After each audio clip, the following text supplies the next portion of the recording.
Muito bom dia, meu amigo, minha amiga, a paz do Senhor. Espero que você esteja muito bem. Bom dia, boa tarde, boa noite. Estamos aqui para fazer a nossa leitura diária.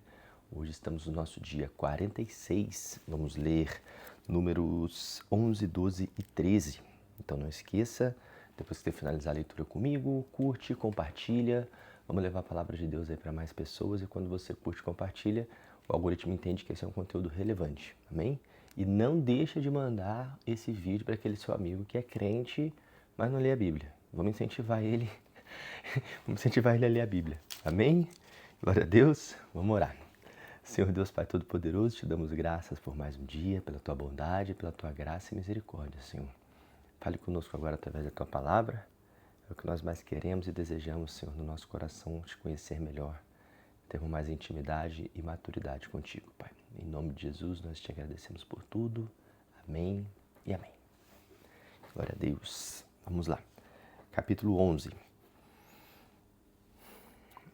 Mas logo o povo começou a se queixar dos sofrimentos.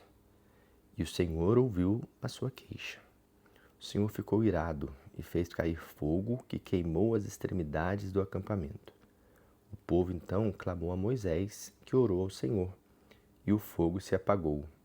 Por isso aquele lugar foi chamado de Taberá, porque o fogo do Senhor queimou no meio dele. Um grupo de estrangeiros que havia no meio deles estava com muita vontade de comer carne.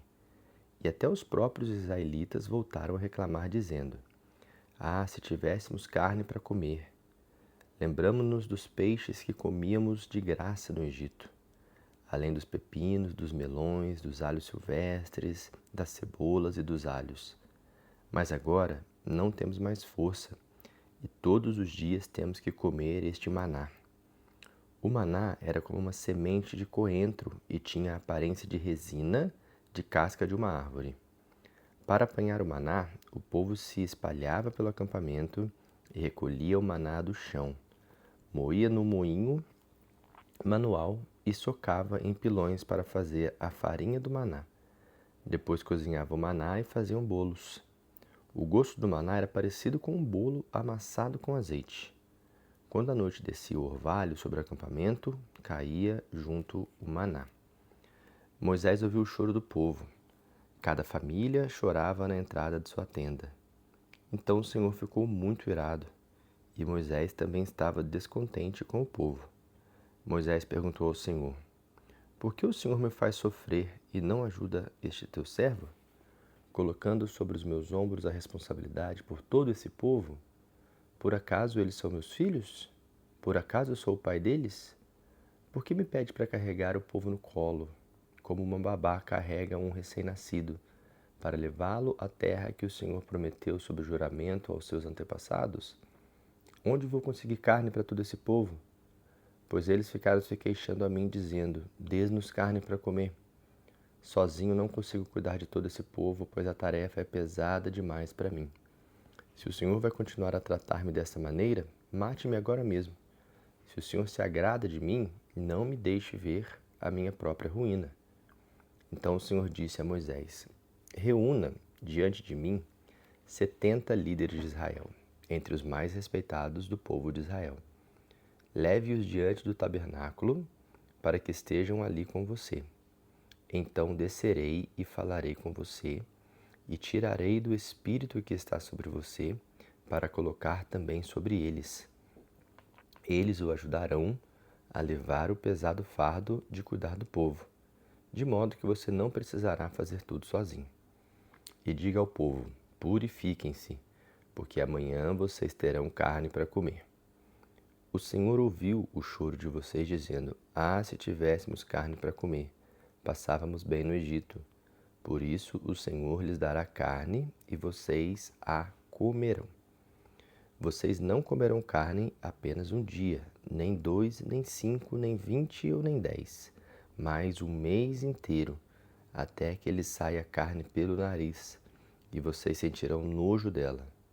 E isso ocorrerá porque rejeitaram o Senhor, que está no meio de vocês, se queixaram dele, dizendo: Por que saímos do Egito?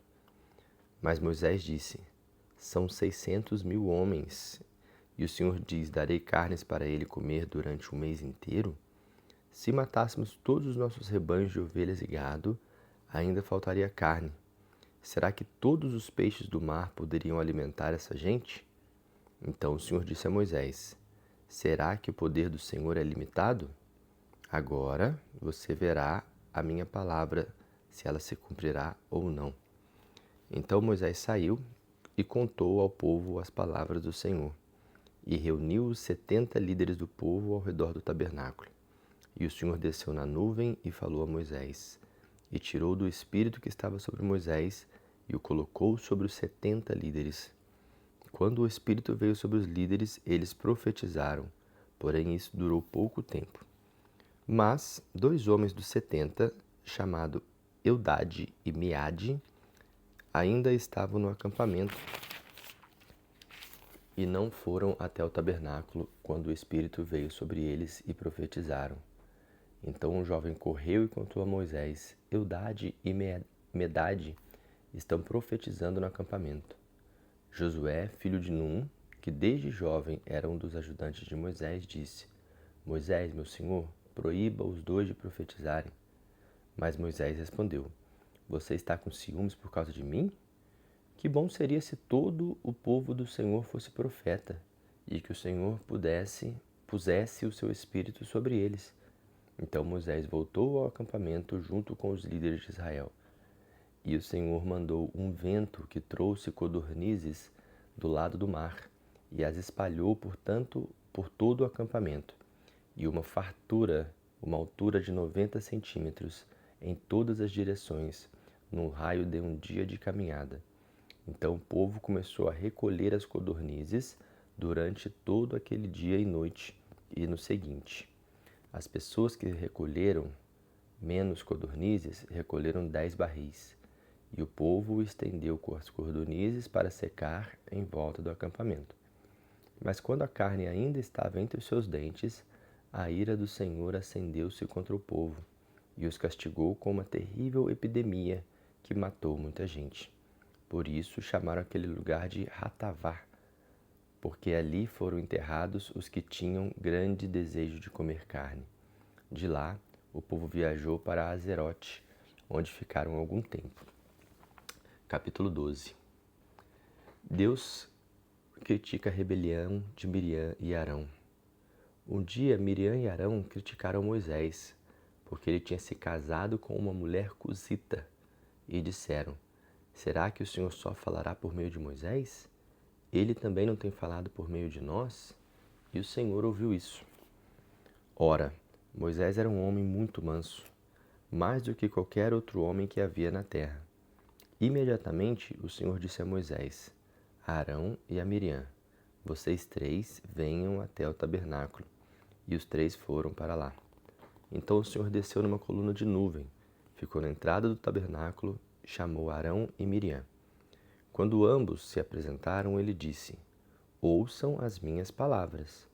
Quando há um profeta entre vocês, eu, o Senhor, me revelo a ele por meio de visões e falo com ele em sonhos.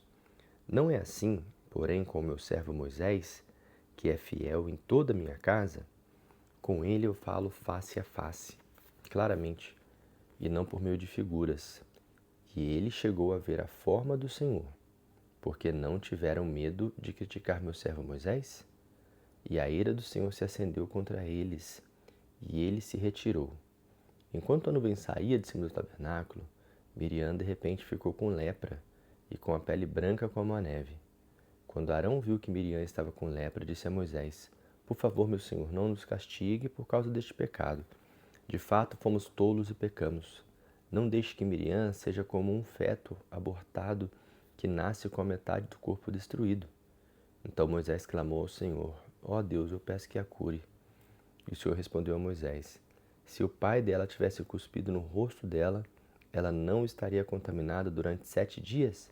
Então que Miriam fique isolada fora do acampamento por 7 dias, e depois poderá voltar. Dessa forma, puseram Miriam para fora do acampamento por 1 semana, e o povo não partiu enquanto ela não foi trazida de volta. Depois disso, partiram de Azerote e foram para o deserto de Parã, onde acamparam. Capítulo 13. O Senhor disse a Moisés: Envie alguns espiões para a terra de Canaã, terra que estou dando aos israelitas. Você deve enviar um líder de cada tribo dos seus antepassados. E Moisés fez conforme a ordem do Senhor e os enviou do deserto de Parã. Todos eram líderes das tribos de Israel. São estes os seus nomes: Samua, filho de Zacur, da tribo de Ruben; Safate, filho de Ori, da tribo de Simeão; Calebe, filho de Jefoné, da tribo de Judá; Gigeal, filho de José, da tribo de Issacar; Oséias, filho de Num, da tribo de Efraim; Paute, filho de Rafu, da tribo de Benjamim; Gadiel, filho de Sode, da tribo de Zebulon; Gade, filho de Suzi, da tribo de José, isto é, da tribo de Manassés; Amiel, filho de Gemali, da tribo de Dan; Setur, filho de Mical, da tribo de Asser; Nabi, filho de Vofsi, da tribo de Naphtali; e Guel, filho de Maque, da tribo de Gade. São estes os nomes dos homens de Moisés, que enviou para espiar a terra. Foi nessa época que Moisés mudou o nome de Oséias, filho de Num, para Josué. Moisés enviou os espiões para a terra de Canaã, com as seguintes instruções: vão para o norte até o Neguebe e atravessem as montanhas, voltando com informações sobre a terra.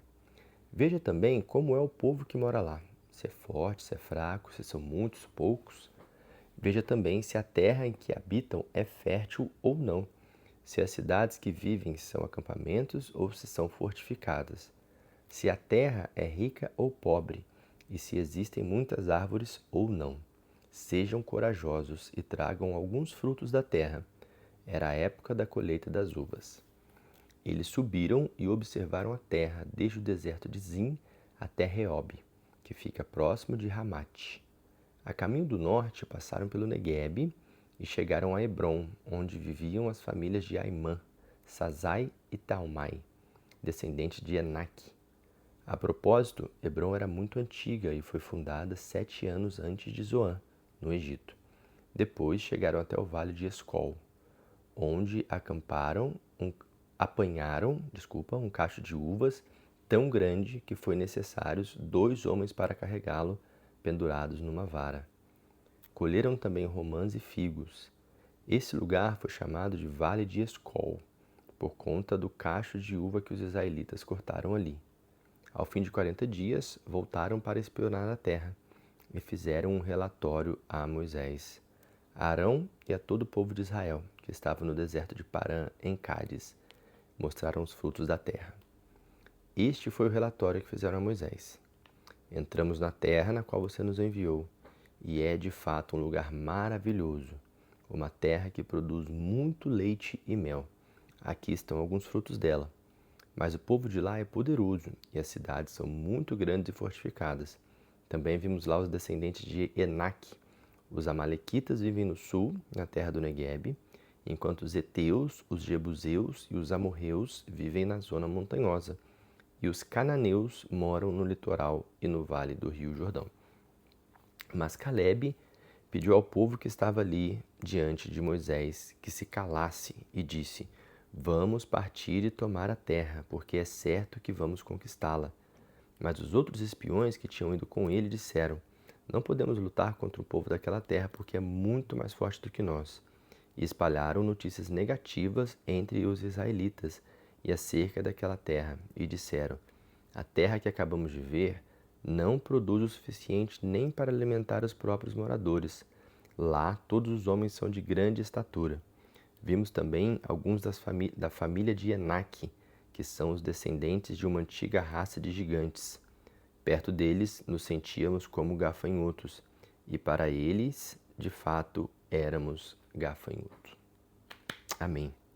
Essa foi a leitura de hoje. Eu te vejo amanhã para a gente poder fazer a próxima leitura, se Deus quiser.